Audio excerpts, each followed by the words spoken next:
ಹೆಸರಿನ ಮುಂದಿನ ಕ್ಷೇತ್ರ ಶಿವಮೊಗ್ಗ. BY ರಾಘವೇಂದ್ರ ಸಂಸದರು, ಕಾಂಗ್ರೆಸ್ನಿಂದ ಗೀತಾ ಶಿವರಾಜ್ ಕುಮಾರ್, ಬೇಳೂರು ಗೋಪಾಲಕೃಷ್ಣ ಹಾಗೆ ಕಿಮ್ಮನೆ ರತ್ನಾಕರ್. ಇಲ್ಲಿ ಸಹಜವಾಗಿ ಗೀತಾ ಶಿವರಾಜ್ ಕುಮಾರ್ಗೆ ಪ್ರಬಲವಾದಂತ ಇದಿದೆ. ಅವ್ರನ್ನ ಬಿಟ್ಟು ಇನ್ನೊಬ್ರು ಕೊಡಿ ಅಂತ ಹೇಳುವಂತ ಸಾಧ್ಯತೆ ತೀರಾ ಕಡಿಮೆ ಇದೆ. ಹೌದು.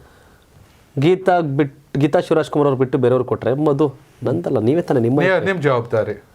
ಓಕೆ, ಹಾಗಾದ್ರೆ ಬರೀತೀನಪ್ಪ, ಗೀತಾ ಶಿವರಾಜ್ ಕುಮಾರ್ ಗೆದ್ದರೆ ನಾನು ಹೊಣೆ, ಸೋತರೆ ನಾನು ಹೊಣೆ ರಾಜೀನಾಮೆ ಕೊಡ್ತೀನಿ ಅಂತಂದಾಗ ಆಗ ಆಯ್ತು ನೀವೇ ತಗೊಳ್ಳಿ ನಾನು ಬಿಟ್ಬಿಡಿ ಅಂತಂದ್ರು ಅನ್ಬೋದೇನು. ಹೌದು.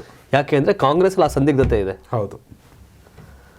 ಅಧಿಕಾರವನ್ನು ಅನುಭವಿಸೋದಕ್ಕೆ ನೀವು ಸೋಲು ಹೊತ್ಕೊಳ್ಳಕ್ಕೆ ಬರೀ DCM CM ಇವರೇ ಆಗ್ಬೇಕಾ ಅಂತ ಈ ತರ ಹಂಚ ಕೊಟ್ಟವ್ರಿ ಸರಿ ಸಚಿವರುಗಳಿಗೆ ಅಗ್ನಿ ಪರೀಕ್ಷೆ. ಸೊ ಹಾಗಾಗಿ ಮಧು ಹೊಣೆ ಹೊರಬೇಕಾ ಇಲ್ಲ ಟಿಕೆಟ್ ಕಿಮ್ಮನೆ ಪರವಾಗಿ, ಹಾಗಾಗಿ ಉಳಿದವ್ರ ಪರ ಲಾಬಿಗಳು ನಡೆಯಲ್ಲ. ಆಗ ಬೆಳರ್ ಸುಮ್ಮನೆ ತೇಲಿಸ್ತಾ ಇರೋದು. ಹೌದು. ಒಳ್ಳೆ ನಾನು ಸೋತ್ರೆ ನಾನೇನಾಗದ ಅಲ್ಲಿ MLA ಇರ್ತೀನಿ ಅಂತ. ಸೊ ಅದು ನೋಡ್ಬೇಕು. ಬೇಳೂರು ಒಳ್ಳೆ ಟಾಸ್ಕ್ ಇದೆ, ಇಲ್ಲಿ ಸಖತ್ ಮಜಾ ಇದೆ ರಾಜಕೀಯ.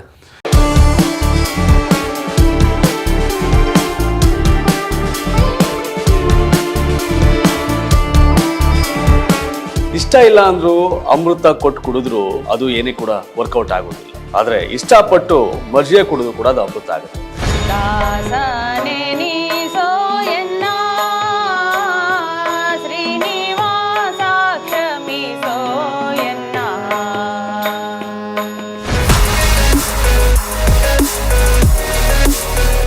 ಎಷ್ಟೇ ಸವಲತ್ತುಗಳನ್ನ ಏನೇ ಕೊಟ್ಟರು ಸಹ ಆ ಕ್ಷೇತ್ರದಲ್ಲಿ ಆ ವಿಚಾರದಲ್ಲಿ ನಮಗೆ ಆಸಕ್ತಿ ಇಲ್ಲ ಅಂತಂದ್ರೆ ಅದನ್ನೇನು ಮಾಡ್ಲಿಕ್ಕೆ ಸಾಧ್ಯ ಇಲ್ಲ. ಆದ್ರೆ ಆಸಕ್ತಿ ಇರ್ತಕ್ಕಂಥ ವಿಚಾರದ ಬಗ್ಗೆ ಎಷ್ಟೇ ಕಷ್ಟ ಇದ್ರು, ಎಷ್ಟೇ ಸಮಸ್ಯೆಗಳು ಬಂದ್ರು ಇಷ್ಟಪಟ್ಟು ಮಾಡುವಂತ ಆ ಒಂದು ಕೆಲಸ ಇದೆಯಲ್ಲ ಸಕ್ಸಸ್ ಆಗುತ್ತೆ, ನೆಮ್ಮದಿ ಕೊಡುತ್ತೆ.